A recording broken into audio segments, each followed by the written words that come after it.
우리 이 시간에 함께 하나님 말씀 나누도록 하겠습니다. 오늘은 마태복음 9장 9절에 기록된 말씀을 함께 살펴보면서 열두 사도 이야기의 9번째 시간으로 경멸을 존경으로 마태라는 제목으로 하나님의 말씀을 나누도록 하겠습니다. 경멸을 존경으로라는 제목이에요.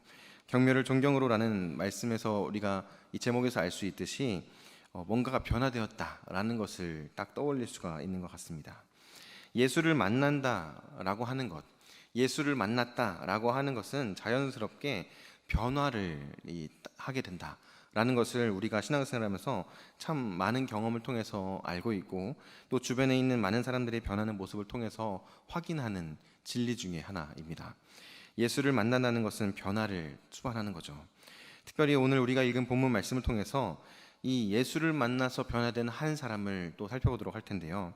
12명의 제자들 중에서 극적인 변화를 했던 한 사람, 또 마태라는 인물에 대해서 우리가 함께 오늘은 살펴보는 시간을 가지도록 하겠습니다. 제가 이렇게 세보니까 지금 열두사도 이야기가 9번째 시간이에요. 그래서 첫 번째 시간, 이 OT 시간을 제외하면 우리가 벌써 9명의 사도들을 함께 살펴보고 있는 중에 있고요. 이제 몇 명 남지 않았어요. 그런데 벌써 이렇게 많이 우리가 살펴보고 있는데, 이 시간들이 정말 우리들의 신앙에 많은 유익이 될 거라고 생각을 하고요. 또 특별히 오늘은 이 말씀을 함께 살펴보면서 마태의 삶, 그리고 마태의 삶 가운데 찾아오신 예수님을 함께 살펴보면서 우리들의 삶 가운데 하나님께서 주시는 귀한 은혜를 발견할 수 있었으면 좋겠습니다. 먼저 마태에 대해서 함께 좀 살펴보도록 할 텐데요. 마태라는 사람이 가지고 있는 특징이 몇 가지가 있습니다. 성경에 보면 마태라는 인물을 기록하고 있는 부분이 생각보다 많이 나오지는 않아요. 그런데 이 마태라는 인물이 어떤 삶을 살았는지, 그리고 어떻게 예수님을 만나고 변화되었는지에 대해서 함께 좀 살펴보는 시간을 가지려고 하는데, 그 중에서 크게 두 가지 특징을 살펴보려고 합니다. 첫 번째는요, 이 마태라는 인물은 이름값을 하지 못했던 사람입니다. 이름값을 하지 못했던 사람이 바로 마태라는 사람이에요. 마태복음에 보면 마태는 스스로를 마태라고 기록합니다. 마태복음을 쓴 저자가 누구죠? 마태복음을 마태가 썼죠. 이 마태가 마태복음을 기록하면서 자신이 등장하는 부분을 기록할 때 자기를 뭐라고 표현하냐면 마태라는 이름으로 기록을 하고 있다는 거예요. 그런데 마가복음 2장과 누가복음 5장 말씀에 보면요, 이 마태라는 인물을 기록할 때 다른 이름을 사용하고 있는 것을 볼 수가 있습니다. 마가복음 2장과 누가복음 5장 말씀에 보면 마태라고 기록하지 않고 레위라고 기록을 하고 있어요. 레위. 그러니까 원래 이 마태의 이름이 레위였다라는 것을 생각해 볼 수가 있는 거죠. 그런데 마태는 자신의 이름을 레위라고 기록하지 않고 자기가 복음서를 기록할 때 내 이름은 마태야라고 기록하고 있다라는 거예요. 왜 이 이름이 변화되었는가? 우리가 오늘 설교를 통해서 쭉 살펴보는 시간을 가지려고 하는데요. 먼저 이 레위라는 이름이 가지고 있는 의미가 있어요. 여러분, 레위라는 이름을 들으면 뭐가 떠오르세요? 레위. 예? 레위 지파, 또 레위인, 제사장, 그리고 거룩함, 이런 게 떠오르잖아요. 레위라는 이름을 지어준 부모의 마음에는 어떤 마음이 있었을까요? 이 아이가 잘 모르시나요? 이 아이가 어떤 삶을 살기를 바라는 거예요? 하나님 앞에서 구별된 삶, 하나님 앞에서 거룩한 삶을 살기를 기대하고 기도하면서 이 이름을 지어줬다라는 거예요. 이름이 가지고 있는 의미가 굉장히 중요하다는 것을 우리는 너무 잘 알죠. 특별히 부모가 자녀에게 이름을 지어줄 때 어떤 마음을 품고 이름을 지어줍니까? 이 아이가 이렇게 살았으면 좋겠다 라는 생각과 마음을 품고 또 기대를 가지면서, 특별히 믿음이 있는 신앙인들은 기도하면서 아이의 이름을 지어주지 않습니까? 레위라는 이름을 지어줄 때 부모의 마음이 그랬다는 거예요. 이 아이가 정말 하나님 앞에서 거룩한 삶, 구별된 삶을 살았으면 좋겠다. 이 아이가 마치 이 레위인들처럼 정말 하나님께 쓰임받는 인생 살았으면 좋겠다 라는 마음을 가지고 레위라는 이름을 지어줬다라는 거예요. 저희 딸의 이름이 이다온이라는 이름이에요. 이 다온이라는 이 이름의 의미를 물어보시는 분들이 종종 계시더라고요. 어떤 의미를 가지고 있냐면 모든 것에 다 온전하라는 이런 의미를 가지고 있어요. 삶 가운데에서 모든 것을 다 온전하라, 그리고 하나님 보시기에 하나님 앞에서 온전한 삶을 살았으면 좋겠다, 이런 의미를 가지고 이 아이의 이름을 다온이라고 지어줬습니다. 그러니까 저와 아내가 기대하는 건 뭡니까? 이 아이가 정말 하나님 보시기에 흠없고 온전한 삶을 살았으면 좋겠다, 하나님께 정말 기쁨이 되어드렸으면 좋겠다. 삶의 모든 부분에서 온전한 삶을 살았으면 좋겠다. 이런 기대와 바람을 가지고 살아간다는 거죠. 레위라는 이름을 지어줄 때도 마찬가지였다는 겁니다. 그래서 그 부모의 기대에 맞게 어렸을 때에는 자라났는지 몰라요. 그 부모의 기대에 맞게 어렸을 때는 그렇게 자라나면서 교육을 받고 살았던 것이 마태, 레위라는 이름의 한 아이의 삶이었을지 모릅니다. 그런데 그가 자라난 모습을 보면 어떻습니까? 그가 살고 있는 모습을 보면요, 전혀 이름값을 하지 못하고 있어요. 레위라는 이름과 걸맞게 거룩한 삶을 살아간다든지, 레위라는 이름과 걸맞게 하나님을 위해서 헌신하는 삶을 살아가는 것이 아니라 그는 어떤 삶을 살고 있습니까? 많은 사람들에게 손가락질 받는 삶을 살고 있어요. 하나님께서 보시기에 죄인이라고 할 만큼 부끄러운 모습으로 살고 있는 것이 이 마태의 삶이었다라는 겁니다. 어쩌면 예수님을 만나기 전 이 마태의 인생은 정말 말 그대로 사람들에게 손가락질 받아 마땅한 삶이 이 마태의 삶이었을지도 모른다라는 거예요. 그의 삶을 우리가 다 알 수는 없지만 그가 어떤 삶을 살아왔는지를 그가 지금 가지고 있는 삶의 모습, 그가 가지고 있는 직업을 통해서 추론해 볼 수 있는 것은요, 그는 이 거친 세상에서 살아남기 위해서, 그리고 사람들이 모두 말하는 성공이라는 것을 이루기 위해서 수단과 방법을 가리지 않고 치열하게 살아왔던 사람이라는 것을 우리는 살펴볼 수가 있습니다. 그런데 그 마태가 살아왔던 이 삶의 모습은요, 오늘날 이 세상을 살아가는 많은 사람들이 가지고 있는 삶의 모습이라는 거예요. 거친 세상 가운데에서, 고단한 세상 가운데에서 살아가기 위해서, 어떻게든 살아남기 위해서, 성공하기 위해서, 많은 물질을 소유하기 위해서 세상이 말하는 그대로 수단과 방법을 가리지 않고 달려가는 인생이 많은 세상 사람들의 삶의 모습이라는 겁니다. 그런데 오늘날의 우리들의 삶 가운데에도 이런 모습이 드러날 때가 있다는 거예요. 교회를 다니면서 하나님을 믿는다고 말하고 신앙을 가지고 살아간다고 말하면서도 세상에서 어떻게 하면 성공할 수 있을 것인가, 세상에서 어떻게 하면 내가 더 안정적이고 윤택한 삶을 살아갈 것인가를 바라보면서 수단과 방법을 가리지 않고 신앙을 가지고 있다고 말함에도 불구하고 어떻게 해서든지 내가 원하는 것을 성취하기 위해서 치열하게 달려가는 삶을 우리 또한 살아가고 있진 않은지를 돌아볼 필요가 있다라는 겁니다. 마태라는 인물은 그런 인생을 살았어요.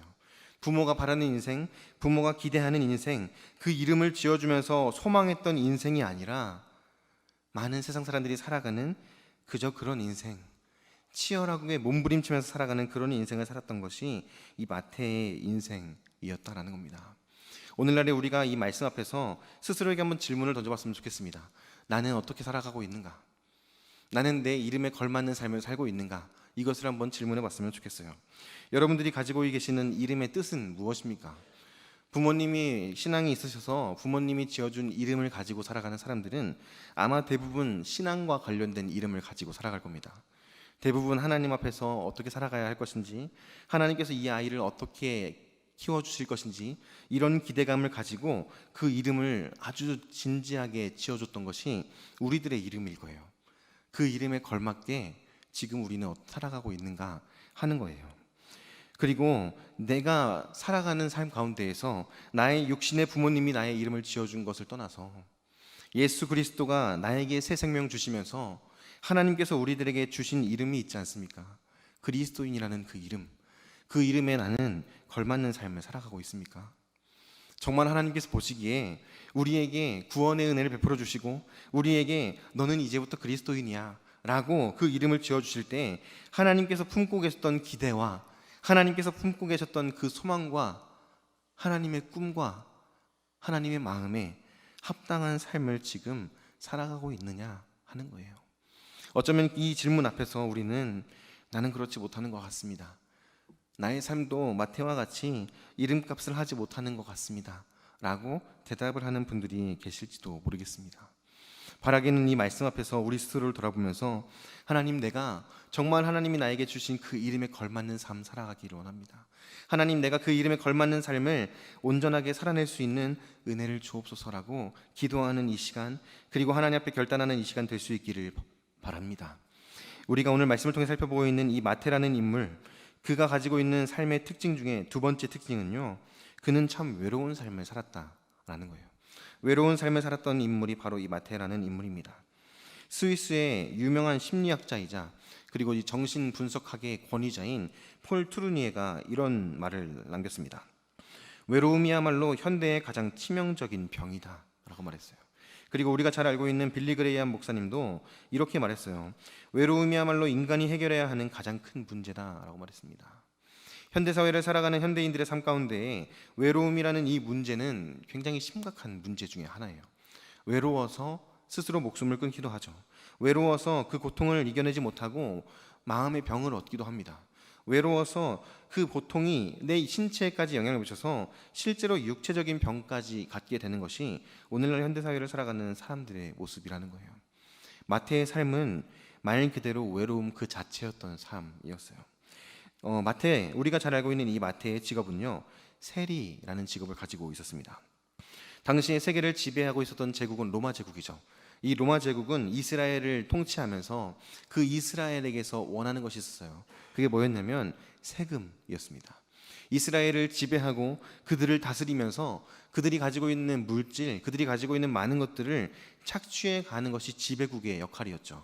그런 상황 가운데에서 이 로마 제국이 이스라엘 땅에서 세금을 거둘 때 누구는 얼마 이렇게 책정을 해서 개인별로 지정하지 않았습니다. 로마 제국에서 이스라엘에 세금을 거둘 때 예를 들면 이런 식인 거예요. 갈릴리 지역에 이만큼 세금을 내라. 가버나움 지역에 이만큼 세금을 내라. 이런 식으로 지역별로 세금을 걷는 액수를 정해놓습니다. 그리고 그 지역에 세리장 그리고 세리들을 임명하는 거예요. 그러면 이 세리장과 세리들이 자신들이 관할하는 관할 지역의 사람들에게 세금을 걷는 거죠. 이 사람은 얼마, 이 사람은 얼마, 그들이 정하는 겁니다. 그래서 그 정한 대로 세금을 거둔 다음에 들어온 돈 중에서 로마 제국에서 이만큼 내 하는 금액을 로마 제국에 보냅니다. 그리고 남은 것은 누가 가지는 거예요? 세리들이 가지는 거예요. 세리장은 더 많이 가지고 그 밑에서 일하고 있는 세리들도 자기가 열심히 일한 만큼 많은 돈을 가져가는 것이 세리들이 수익을 얻는 구조였다는 거예요. 그러니까 그런 상황 가운데에서 이 많은 세리들, 마음의 욕심을 가진 이 인간들이 어떻게 했겠습니까? 정해진 액수만큼 걷었겠습니까? 아니면 더 걷었겠습니까? 자연스럽게 조금씩 세금을 올리기 시작하는 거예요. 로마 제국에서 말하는 금액은 이만큼이에요. 그러면 이만큼만 걷고 거기서 조금 더 걷어서 자신들의 수입을 걷는 것이 아니라 더 무리한 세금을 요구하기 시작했다는 거예요. 더 많은 돈을 요구하고 사람들을 착취하는 거예요. 마치 이 흡혈귀가 사람의 피를 빨아먹는 것처럼 이스라엘 백성들의 피를 빨아먹듯이 그들에게서 없는 돈까지 다 뜯어내면서 뺏었던 것이 새들이 했던 모습이었다는 거죠. 그런 상황 가운데에서 많은 세리들은 민족이 처한 암울한 현실 속에서 엄청난 돈을 보유하게 되는 부자가 된 거예요. 우리가 잘 알고 있는 세리장 누가 있죠? 삭개오도 이런 식으로 엄청난 돈을 거둔 거예요. 엄청나게 많은 수입을 얻었고 오늘 우리가 살펴보고 있는 이 마태라는 인물도 세리로서 일을 하면서 그런 방식으로 많은 돈을 거뒀다라는 거죠. 그래서 그는 엄청나게 많은 돈을 보유하고 있었고 주변에 있는 많은 사람들보다 더 넉넉한 삶, 윤택한 삶을 살고 있었다라는 거예요. 세상적인 기준으로 봤을 때 직업적으로나 경제적으로나 사회적인 지위로나 모두가 봤을 때 성공했다라고 말할 만한 인생을 사는 것이 이 마태의 인생이었다는 거예요. 그런데 겉보기에는 성공한 것처럼 보일지 몰라도 이 마태의 인생은요, 손가락질 당하고 욕먹고 사람들이 비난하는 인생을 살 수밖에 없었다는 거예요. 이스라엘 백성들의 입장에서 세리는 어떤 사람들입니까? 로마 제국의 앞잡이죠. 우리가 이해하기 쉽게 설명을 드리면 일제시대의 친일파들, 일제시대에 일본에 앞장서서 이 우리나라에 있는 많은 사람들을 괴롭혔던 이 친일파들과 같이 세리들이 로마 시대에 로마의 앞잡이가 되어서 이스라엘 백성들을 못살게 굴었다라는 겁니다. 자연스럽게 이스라엘 백성들은 이 세리들을 경멸을 했다라는 거죠. 유대인들의 삶 가운데에서 특별히 경멸하는 두 명의 사람들이 있었어요. 첫 번째 사람은 세리, 두 번째 사람은 창기. 세리와 창기들은 경멸하는 대상이었다는 거죠. 유대인이라면 누구나 다 경멸하고 유대인이라면 누구나 다 가까이 하고 싶지 않아 하는 사람들. 그러니까 자연스럽게 그들의 가족들, 친척들도 이 세리들을 어떻게 했겠습니까? 멀리하는 거예요. 그전에는 친하게 지내던 친구들도 이 사람이 세리가 되었다라고 하면 그 사람과의 관계를 끊고 멀리하는 겁니다. 그러니까 물질은 많이 얻게 되고 사람들이 인정해 줄 만큼 뭔가 지위도 생기고, 그리고 경제적으로 뭐 여러 가지 측면에서 사회적으로 성공했다라고 말할 수 있는 모든 것을 갖췄다고 할지라도 외로운 거예요. 그 외로움, 그 마음의 공허함, 그 허전함은 어떤 것으로도 채울 수 없다는 것을 이 세리들은 매일매일의 삶 가운데에서 경험하면서 살아갔다라는 거죠. 여러분들의 삶 가운데 이 외로움이라는 감정이 어떨 때 많이 느껴지세요? 여러분들의 삶 가운데 외로움, 공허함 이런 감정들이 어떨 때 느껴집니까? 사실 우리가 세상을 살면서 참 외롭다, 공허하다라고 느끼는 경우는요, 많은 경우들이 있겠지만 세상의 것들을 붙잡으려고 할 때라는 거예요. 세상의 것들을 붙잡으려고 할 때, 많은 물질을 붙잡으려고 할 때 우리는 계속해서 공허함과 외로움을 느낄 수밖에 없다라는 겁니다. 예전에 제가 많이 들었던 가요가 있습니다. 가요 중에 이 현대 사회의 많은 사람들의 마음 상태를 잘 표현한 노래가 있었어요. 그래서 제가 그거를 한번 틀어드리려고 준비를 해봤었는데 저작권이 걸려요. 그래서 틀었다가는 실시간 이 송출이 끊어지거나 뭐 이렇게 될 수 있다고 하더라고요. 그래서 뭐 심하면은 나중에 앞으로 스트리밍 못한다, 뭐 이런 경고문이 있어가지고 틀어드리진 않습니다. 네, 그런데 제가 가사를 한번 이렇게 쭉 읽어드릴게요. 시를 듣는다라고 생각하시면서 한번 들어보시면 좋을 것 같아요. 정승환이라는 가수가 불렀던 노래인데요. 가사가 이렇습니다. 운동을 하고 열심히 일하고 주말엔 영화도 챙겨보곤 해. 서점에 들러 책 속에 빠져서 낯선 세상에 가슴 설레지. 이런 인생 정말 괜찮아 보여. 난 너무 잘 살고 있어. 헌데 왜 너무 외롭다. 나 눈물이 난다. 내 인생은 이토록 화려한데 고독이 온다. 넌 나에게 묻는다. 너는 이 순간 진짜 행복하니? 난 대답한다. 난 너무 외롭다. 내가 존재하는 이유는 뭘까? 사랑이 뭘까? 난 그게 참 궁금해. 뭐 이런 내용의 가사인 거예요. 근데 이 노래를 이 가수가 굉장히 감미롭게 불러요. 근데 이 노래를 부를 때 노래를 듣는 방청객들이라든지 주변의 사람들을 카메라로 이렇게 쫙 비춰주잖아요. 그러면 한 사람도 빼놓지 않고 모든 사람들이 다 공감해요. 그 가사에 공감을 하면서 그 가사를 들으면서 자신의 삶을 돌아보고, 어떤 사람들은 노래를 들으면서 오열을 하고 눈물을 흘립니다. 왜 그렇겠습니까? 외롭다는 거예요. 남들이 볼 때에는 전혀 문제가 없어 보이고, 남들이 볼 때에는 성공한 것처럼 보이고, 남들이 볼 때에는 많은 것들을 가지고 있고 갖춘 것 같아 보이는데, 내면의 공허함과 그 외로움의 문제가 어떻게 해도 해결되지가 않는 거예요. 세상을 살아가는 많은 사람들은 그 문제를 품고 살아간다라는 거죠. 그리고 오늘날에 이 땅에 살아가는 우리들도 그 문제로부터 자유로울 수가 없다라는 거예요. 오늘 우리가 살펴보고 있는 이 마태라는 인물도 그런 삶을 살았다는 겁니다. 많은 것을 가진 것 같고 다 있는 것 같고 보기에는 화려해 보이고 문제가 없어 보이는데, 난 너무 외롭다 이거예요. 내가 도대체 왜 사는 걸까? 내가 무엇을 위해서 이렇게 치열하게 살고 있는 걸까? 그 질문을 매일매일 던지면서 공허함 가운데 살아갔던 것이 이 마태라는 인물의 삶이었다라는 거예요. 세상에서 살아남기 위해서 나라도 흉흉하고 살아남기가 너무 어려울 것 같고 먹고 살기가 너무나 어려워 보이는 그 삶 가운데에서 어느 정도 타협하고, 어느 정도 세상의 것을 받아들이고, 어느 정도 세상 사람들처럼 나도 이 정도는 괜찮겠지 하고 하면서 세상의 방법을 택하고 그렇게 살면서 어떻게든 잘 살아보려고 했어요. 그런데 그렇게 어떻게든 잘 살아보려고 했던 그 삶 가운데에서 그의 마음에 채워지는 것은 무엇이었습니까? 외로움과 공허함 뿐이었다라는 거예요. 그런 삶을 살았던 것이 바로 오늘 우리가 살펴보고 있는 이 마태, 레위라는 인물의 삶이었다라는 겁니다. 그런 이 마태의 삶 가운데에 엄청나게 큰 변화가 찾아오기 시작해요. 그게 오늘 우리가 읽었던 본문 말씀에 등장하는 사건입니다. 우리 9장 9절 말씀 다시 한번 같이 읽어볼까요? 9장 9절 말씀 다시 한번 같이 읽어보겠습니다. 시작. 예수께서 그곳을 떠나 지나가시다가 마테라 하는 사람이 세관에 앉아 있는 것을 보시고 이르시되 나를 따르라 하시니 일어나 따르니라. 아멘. 마태의 삶 가운데에 엄청나게 큰 변화가 시작돼요. 그 변화가 무엇으로부터 시작됩니까? 누가 찾아오신 거예요? 예수님이 마태를 찾아오신 거예요. 예수님이 마태를 찾아오셨다라는 겁니다. 본문 말씀에 보면요, 예수께서 떠나 지나가시다가 라고 말씀을 기록하고 있어요. 떠나 지나가시다가. 그러니까 그 전에 중풍병자를 고치시고 많은 사람들이 놀라가지고 예수님을 막 따르려고 하니까 이제 여기서 떠나야겠다 라고 하고 자리를 박차고 일어나셔서 그곳을 그냥 지나가시다가 우연히 마주친 것처럼 보여지죠. 그런데 사실 이 표현 떠나 지나가시다가 라는 이 단어의 원어를 살펴보면요, 이런 의미를 가지고 있습니다. 파라고라는 헬라어 단어를 사용하고 있는데, 이 단어는 그냥 지나가다가 우연히 만났다 뭐 이런 데에 사용하는 단어가 아니에요. 신약 성경을 보면요, 예수님께서 어디론가 행하실 때, 누군가를 만나실 때, 어딘가를 지나가셨다, 어디를 가셨다라고 할 때 쓰이는 단어가 이 파라고라는 단어예요. 그러니까 예수님께서 누군가 만나기 위해서 의도를 가지고 지나가신다라는 그런 의미를 가지고 있다는 거예요. 그러니까 지금 예수님께서 떠나 지나가신다가 마태를 만났다라는 건요, 마태를 만나려고 거길 지나가셨다라는 거예요.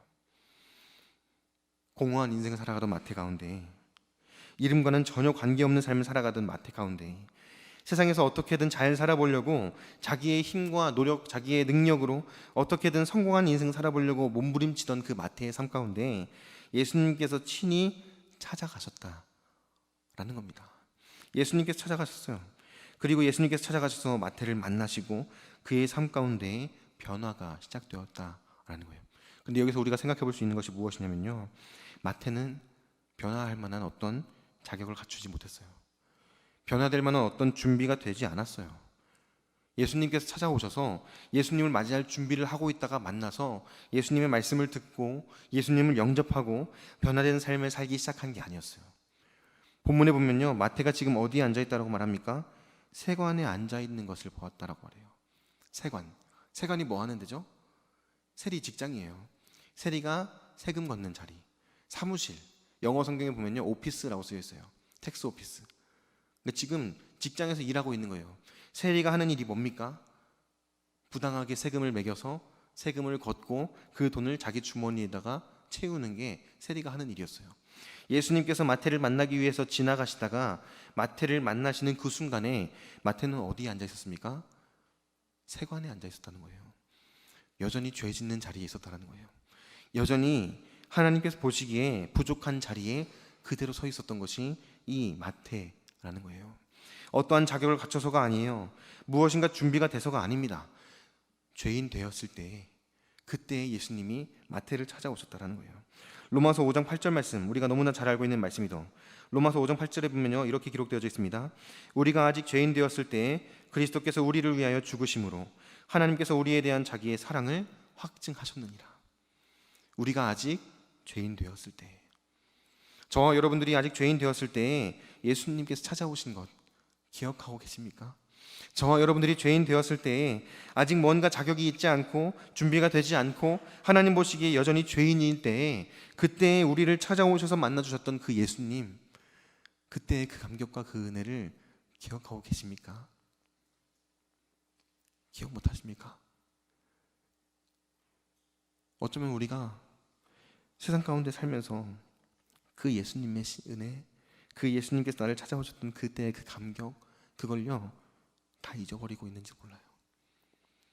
예수 그리스도의 십자가, 나를 위해서 친히 나를 찾아오셔서 나를 만져주시고 나를 위로해 주신 예수님, 그 예수님에 대한 마음이 차갑게 식어져 있는 게 우리들의 마음이 아닌가를 돌아볼 필요가 있다는 겁니다. 하나님께서 원하시는 마음의 상태는 어떤 것입니까? 그 하나님의 은혜, 그 예수님의 그 은혜를 날마다 기억하는 거예요. 그 은혜에 날마다 감사함으로 그 은혜에 합당한 삶을 살아가기를 원하신다는 겁니다. 그런데 어쩌다 보니 우리가 그 은혜를 다 잊어버리고 마음이 너무나 차갑게 식어져 버려 있다는 거예요. 어쩌다 보니 그렇게 된 겁니까? 세상 속에서 너무 열심히 살아서 그래요. 세상 속에서 너무 열심히 살아요. 세상 속에서 어쩌면 예수를 만나기 전에 마태가 그랬던 것처럼 세상에서 어떻게든 잘 살아보려고 몸부림치면서 살고 있기 때문에 그 첫 만남, 첫사랑을 다 잊어버리고 살아가는지도 모른다는 거예요. 그 은혜를 날마다 기억하고 그 은혜에 날마다 감사하면서 내가 어떻게 하면 그 은혜에 보답할까, 이거를 기억하면서 하나님께서 기뻐하시는 삶을 날마다 살아가야 되는데, 그 은혜는 뒷전으로 두고 어떻게 하면 내가 이 세상에서 잘 살 수 있을까? 어떻게 하면 우리 가정이, 어떻게 하면 우리 자녀가 세상 가운데에서 성공한 인생 살아갈 것인가? 거기에 우리의 시선이 온통 집중되어 있는 것은 아닙니까?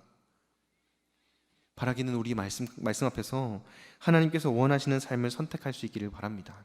세상에서 잘 살기 위해서 몸부림치는 인생이 아니라 하나님께서 기뻐하시는 삶 살기 위해서 몸부림치는 저와 여러분들이 되었으면 좋겠습니다. 하나님께서 우리에게 베풀어 주신 그 은혜에 감사함으로 믿음으로 반응하는 저와 여러분들이 되었으면 좋겠어요. 마태를 찾아가신 예수님께서 마태를 찾아가셨어요. 근데 왜 마태를 찾아가신 겁니까? 우리가 아직 죄인 되었을 때에 하나님께서 무엇을 확증하셨다고 말합니까? 우리를 향한 하나님의 사랑. 예수님이 마태를 왜 찾아가신 것은요, 마태를 사랑하셔서예요. 마태를 너무나 사랑하셔서 네가 더 외롭지 않았으면 좋겠다. 네가 너의 이름에 합당한 삶을 살았으면 좋겠다. 내가 너를 통해서 놀라운 일을 행하기를 원한다. 그 마음 품고 예수님 마태를 찾아가신 거예요. 근데 더 놀라운 사실은 뭔지 아십니까? 그 마음 품고 예수님이 저와 여러분들을 찾아오셨다는 거예요. 너 그렇게 살지 않았으면 좋겠다. 네가 더 이상 외롭고 공허한 삶 살지 않았으면 좋겠어. 네가 그리스도인이라는 이름에 합당한 삶 살았으면 좋겠어. 그래서 예수님이 그 사랑의 마음을 품고 저와 여러분들을 찾아오신 줄 믿으시기 바랍니다. 그 하나님의 사랑을 잊지 말아야 된다는 거예요. 예수님은요, 그렇게 마태를 찾아오셨어요. 그리고 마태를 부르세요. 나를 뭐라고 부르십니까? 나를 따라오라. 나를 따라오라. 사실요, 마태를 부르실 때 예수님이 다른 말씀하지 않으세요. 그냥 찾아오셔서 나를 따라오라. 근데 여러분, 이 장면 한번 상상해 보셨으면 좋겠어요. 예수님이 마태를 찾아오셔서 마태를 부르시는 그 장면 한번 상상해 보시겠어요?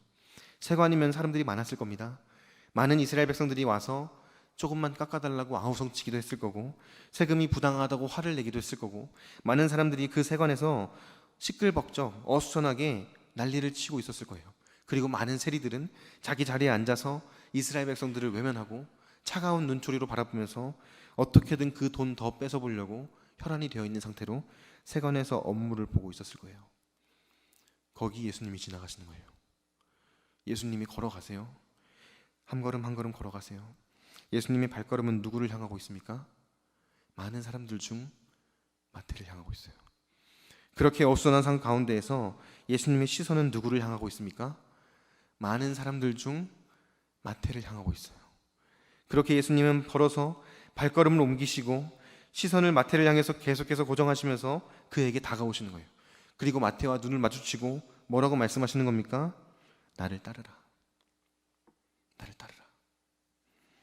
예수님의 그 부르심을 마태가 들었을 때 마태는 어떤 마음이었을까요? 오늘도 외로웠어요. 오늘도 공허합니다. 오늘도 어떻게든 잘 살아보려고 몸부림을 치는데 마음 안에 있는 허전한 것들이 채워지지 않아요. 사람들은 나를 향해서 자꾸만 손가락질하고 내 가족도 내 친구들도 다 나를 외면하고 떠나갔어요. 그런 상황 가운데에서 그냥 어떻게든 잘 살아보려고 몸부림치면서 오늘 하루도 직장에 나와서 열심히 일을 하고 있습니다. 그런 상황 가운데 예수님이 찾아오시는 거예요. 저기 멀리서 누군가 한 사람이 걸어오는 거예요. 저기 멀리서 누군가 한 사람이 나를 계속 쳐다보면서 걸어와요. 그리고 나와 눈이 마주쳤을 때 나를 따르라 라고 불러요. 예수님은 나를 따르라 한마디만 하셨겠지만 마태에게는 그 말씀이 어떻게 들렸겠습니까? 내가 너를 안다. 내가 너를 알아. 많이 외롭지. 너 많이 힘들지. 그래서 내가 왔어. 그렇게 들리는 거예요. 그리고 마태가 어떻게 합니까? 아무 말 하잖아요. 손에 쥐고 있던 것들 다 내려놓고 일어나서 예수를 따라가요. 우리도 그렇게 예수를 따라와서 지금 이 자리에 있는 건 아닙니까? 내가 너를 안다. 내가 너와 함께하고 싶다. 내가 너를 사랑한다 라고 말씀하시는 그 예수님의 부르심 앞에서 주님, 제가 주님과 함께하기 원합니다. 내 손에 쥔 것 다 내려놓고 내가 붙들고 있던 것 다 내려놓고 주님 손 붙들고 지금 여기까지 나아온 것 아닙니까? 그런 우리들이 어떻게 살아가야 하겠습니까? 그 이름에 걸맞는 삶 살아가야겠죠. 예수님께서 부르시는 그 부르심에 합당한 삶 살아가야겠죠. 그걸 오늘 우리들에게 말씀을 통해서 하나님께서 원한다고 말씀하고 계시는 거예요. 마태를 찾아오신 예수님은요, 마태를 부끄러워하지 않으세요. 마태는 지금 어떤 사람입니까? 유대인들이 볼 때에 나라를 팔아먹은 놈, 로마의 앞잡이, 경멸의 대상이에요. 사람들은 마태와 함께하는 모든 사람들에게 똑같은 시선을 줬을 겁니다. 마태와 함께 대화를 나누고 마태와 함께 시간을 보내고 마태와 함께 교제하는 모든 사람들에게 똑같은 경멸의 시선을 보내고 똑같은 손가락질을 하고 똑같이 욕을 했을 거예요. 근데 예수님은 어떻게 하시는지 아십니까? 전혀 부끄러워하지 않으세요. 이어지는 말씀 10절부터의 말씀을 보면요, 예수님 마태의 집으로 가세요. 그리고 마태와 함께 앉아서 식사를 하십니다. 그런데 더 놀라운 건요, 예수님이 그렇게 마태와 함께 하실 때 그 집에 많은 세리와 죄인들이 함께 앉아 있었다는 거예요. 마태와 함께 할 때 많은 세리들과 죄인들이 함께 와서 예수님과 함께 앉아서 식사하고 교제를 하는 거예요. 그 모습을 본 이스라엘 백성들이 뭐라고 했겠습니까? 그 모습을 지켜보는 바리새인들은 뭐라고 했습니까? 어찌하여 너희 선생은 죄인들과 함께 잡수냐? 제자들한테 욕을 하기 시작하는 거예요. 제정신 아니다. 어떻게 저럴 수 있느냐? 유대인이 어떻게 저 더러운 인간들과 함께 대화를 나누고 그 집에 들어가서 식사를 하고 그들과 함께 있을 수 있느냐? 경멸하고 손가락질하는 거예요. 그런데 예수님은 전혀 개의치 않으세요. 부끄러워하지 않으세요. 그리고 뭐라고 말씀하시는지 아십니까? 12절 말씀 이렇게 말씀하세요. 예수께서 들으시고 이르시되 건강한 자에게는 의사가 쓸데없고 병든 자에게라야 쓸데있느니라. 병든 자에게라야 쓸데있느니라. 뭐라고 말씀하시는 겁니까? 난 이러려고 왔어. 난 이들과 함께 하기 위해서 왔어.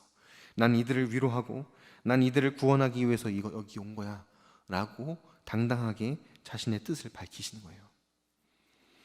세상을 살아가는 성도 여러분, 세상을 살아가는 그리스도인인 저와 여러분들에게 주님의 이 말씀이 들려질 수 있기를 바랍니다.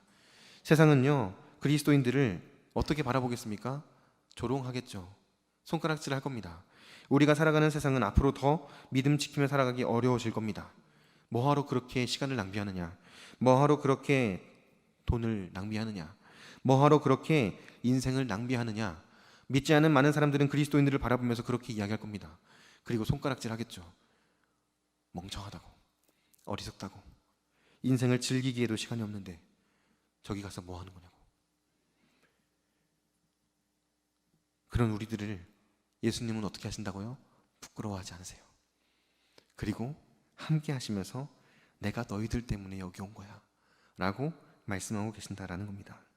오늘날 이 세상을 살아가는 우리들에게 예수님께서 우리를 부끄러워하지 않으신다는 사실이 진정한 소망이 될 수 있기를 주님의 이름으로 축복합니다. 예수님이 나를 부끄러워하지 않으시고 나와 함께 하기를 원하시고 나와 함께 교제하기를 원하신다는 사실, 그리고 영원토록 나와 함께 하기를 원하신다는 그 사실을 날마다 기억하면서 주님 바라보면서 담대하게 믿음을 가지고 세상 가운데 나아가는 저와 여러분들이 될 수 있기를 바랍니다. 마태는 그렇게 주님과 함께 했어요. 마태는 그렇게 주님과 함께 하면서 주님과 친밀하게 교제하고 주님의 말씀을 듣고 완전히 변화된 인생을 살아가기 시작합니다. 그리고 마태가 레위였던 자신의 이름을 마태라고 바꾼 거예요. 마태라는 이름의 뜻이 무엇인지 아십니까? 하나님의 선물이라는 뜻이에요. 하나님의 선물. 나는 하나님의 선물을 받았다. 이거 아니겠습니까? 예수 그리스도라는 그 복음, 하나님께서 자격 없는 나에게, 아무것도 준비되어 있지 않던 나에게, 여전히 더러운 죄악 가운데에서 허덕이고 있던 죄인인 나에게 조건 없이 아무 대가 없이 선물 주셨다. 그 선물을 나는 받았고 그 선물이 무엇인지를 나는 알았고 그 선물을 나는 누렸고 그 선물을 전하기 원한다. 그게 마태의 마음이었던 거예요. 그래서 마태는 자신의 이름을 마태라고 자신이 쓰고 있는 마태복음에 기록하고 있는 거예요. 나는 그 하나님의 선물을 알아. 너희들도 그 하나님의 선물을 받았으면 좋겠다. 그 마음을 말씀 가운데에 새겨놓고 있는 거예요. 그리고 마태가 어떤 인생을 살아갑니까? 예수님을 따라가고 예수님의 제자 중에 한 사람이 되죠. 그리고 예수님께서 부활하시고 다시 살아나신 그 놀라운 역사를 보여주셨을 때 마태는 예수님의 부활의 증인이 된 삶을 선택합니다. 처음 예수님을 따랐던 것처럼 묻지도 따지지도 않고 예수님의 부활을 증거하는 사람이 돼요. 평생토록 그는 유대 지방에서 유대인들에게 복음을 전하는 삶을 삽니다. 그런데 인생의 말년에 하나님의 인도하심을 따라서 에티오피아, 저 먼 에티오피아까지 복음을 전하러 가요. 그리고 그 땅에서 복음을 전하고 돌아오는 길에 창에 맞아서 생명을 잃게 돼요. 순교하는 거죠. 어떤 사람들은 마태의 죽음을 보면서 낭비했다라고 말할지도 몰라요. 어떤 사람은 마태의 죽음을 보면서 객사했다라고 말할지도 모릅니다. 그런데 우리는 뭐라고 말합니까? 마태는 순교했다라고 말해요. 관점이 다른 거죠. 하나님이 보시기에 마태의 죽음은 어떻습니까? 복된 죽음이에요.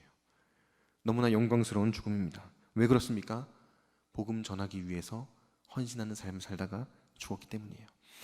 마태가 계속해서 세관에 앉아서 세리로서 일을 하면서 많은 돈을 벌고 많은 물질을 세우고 사람들에게 손가락질을 받으면서 그렇게 평생을 살았다면 그가 맞이하는 죽음은 어떤 죽음이었겠습니까? 하나님 보시기에 너무 안타까운 죽음이었겠죠. 그런데 모든 것을 내려두고 주님을 따랐고 예수 그리스도의 부활을 경험한 후에 그 부활의 증인이 되어서 자신의 생명을 바쳤어요. 여러분들은 어떤 인생이 더 가치 있다고 여겨지십니까? 제가 오늘 찬양을 들으면서 마지막에 고백했던 찬양이 너무나 마음에 와닿는 거예요. 주 예수보다 더 귀한 것은 없네. 찬송가 94장의 찬양이죠. 가사가 이렇습니다. 주 예수보다 더 귀한 것은 없네. 이 세상 부귀와 바꿀 수 없네. 영 죽은 내 대신 돌아가신 그 놀라운 사랑 잊지 못해. 세상 즐거움 다 버리고 세상 자랑 다 버렸네. 주 예수보다 더 귀한 것은 없네. 마태가 이렇게 고백하는 것 같아요. 내가 예수님 만났고 예수님의 사랑을 경험해 보니까 예수님보다 더 귀한 것은 없어. 세상 부귀와 명예와 행복과 바꿀 수가 없더라. 날 위해 대신 돌아가신 그 사랑, 난 잊을 수가 없다. 그래서 세상 즐거움 다 버리고 세상 자랑 다 버리고 나는 주님만 따른다. 이 고백이 지금 이 찬송가의 고백 아닙니까? 오늘날 우리들의 삶 가운데 날마다 고백되어야 될 고백이 바로 이 고백이라고 생각해요. 여러분들에게 예수님보다 더 귀한 것이 있습니까? 혹시 있다면요, 당장 내려놓기 바라요. 예수님보다 더 귀하게 여겨지는 것, 세상의 부귀, 세상의 명예, 세상의 행복이 있다면요, 당장 십자가 앞에 내려놓고 주님 붙잡을 수 있는 은혜가 저와 여러분들에게 있기를 바랍니다. 그리고 그 예수님 바라보면서 세상 즐거움 다 버리고 세상 자랑 다 버리고 주님보다 귀한 것은 없습니다 고백할 수 있는 저 여러분, 그리고 그 고백에 합당한 삶, 그리스도인이라는 그 이름에 합당한 삶, 온전하게 살아내는 저와 여러분들 될 수 있기를 바랍니다. 그런 우리를 향해서 주님께서 뭐라고 말씀하시겠습니까? 잘하였도다 착하고 충성된 종아, 내 즐거움에 참여할지어다. 그 말씀, 그 영광의 면류관 바라보면서 끝까지 이 땅 가운데에서 주어진 사명 감당하는 저 여러분들 될 수 있기를 주님의 이름으로 간절히 축복합니다.